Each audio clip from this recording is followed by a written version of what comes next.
अस्सलाम फ्रेंड, आज हम करेंगे फ़िश फ्राई। मेरे लिए 1 kg फ़िश है, इसको मैंने अच्छे से साफ करके धो लिया है।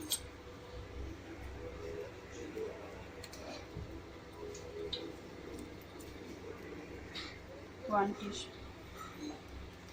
टीस्पून नमक, 1 टीस्पून हल्दी powder, half teaspoon red chilli powder.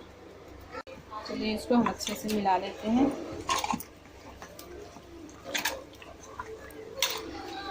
हम एक पैन में डालने के लिए तेल मेरा गर्म हो चुका है।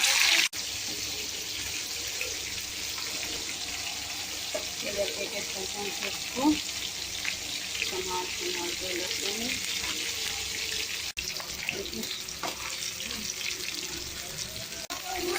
देखिए अच्छे से फ्राई हो चुका है, हम इसको डाल लेंगे। अच्छा फ्राई हो ऐसे ही करके हम सारे फिश को फ्राई कर लेंगे। इसमें सारे फिश फ्राई होकर रेडी है। फिश